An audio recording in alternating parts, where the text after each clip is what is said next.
Olá meninos, vamos falar então um pouquinho do grande imperador da língua portuguesa, Padre Antônio Vieira, título esse que ele recebeu de Fernando Pessoa, porque ele é um grande orador e um grande sermonista do século XVII, 1600 e pouco. São 3 sermões falando da morte. Credo, professor, que assunto besta para um jovem, hein, que o Unicamp escolheu? Não. É interessantíssimo. Não haveria som se não houvesse o silêncio. Não haveria luz se não fosse a escuridão. Eu preciso conhecer o silêncio para entender o que é som.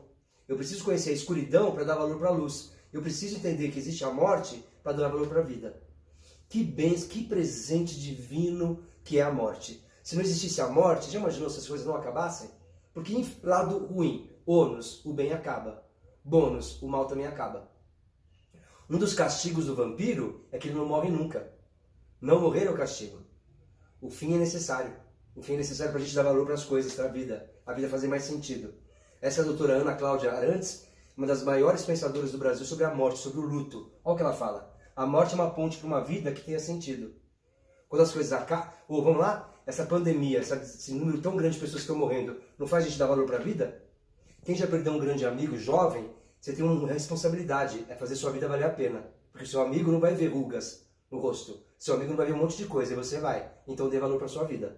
Pensar na morte faz a gente pensar na vida. Deu para entender, meus amores? Muito bem. Padre Vieira é do Barroco. E o Barroco está ligado à Inquisição. Quando eu falo Barroco, já vem uma musiquinha na minha cabeça. Pula fogueira, iaiá, pula fogueira, ioiô. E a Inquisição está ligada a um fato maior, chamado Contra-Reforma. Então não estranhe se aparecer na prova pensamento contra-reformista.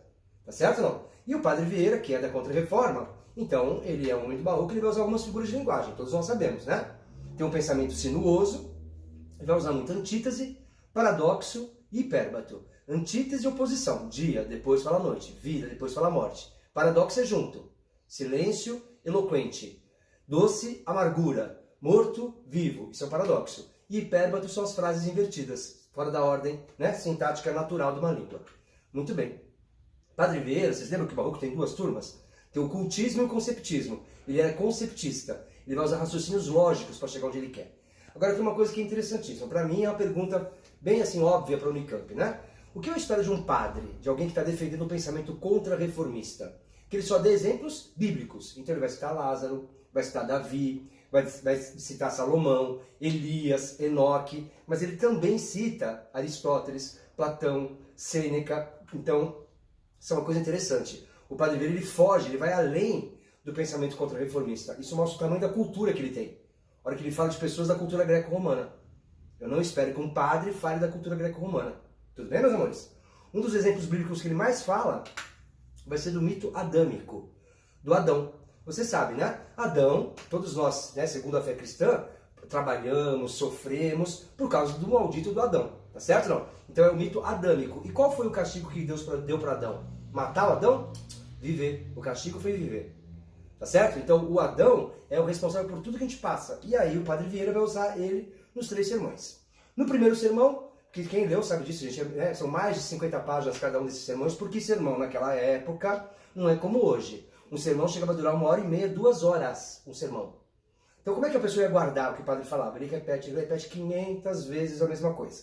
Primeiro sermão, como eu posso resumir? Eu fui pó, eu vou ser pó, logo eu sou pó. Eu fui pó, eu vou ser pó, portanto você não é nada, você é só pó. Por isso que na quarta-feira de cinzas, os colegas que não são católicos, o padre pega uma cinza, depois do carnaval, você fica 4 dias festando, e aí você vai à igreja, o padre pega uma cinza, passa na sua testa e fala, você é pó e ao pó retornarás. Para te lembrar da humildade, que você não é nada. Segundo sermão dele, no ano seguinte ele vai dizer o seguinte, um pó pode ser remédio para outro pó. Eu sou pó e vou ser pó.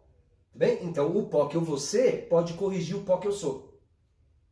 Tudo bem? Se eu começar a pensar no pó que eu vou ser, será que eu vou ser um pó que vai para o céu ou para o inferno? Se eu começar a pensar no pó que eu vou ser, eu corrijo o pó que eu sou. E aí ele vai te dizer o seguinte, você tem que escolher morrer por eleição. Interessante, né? Como é que eu seguro a audiência 2 horas?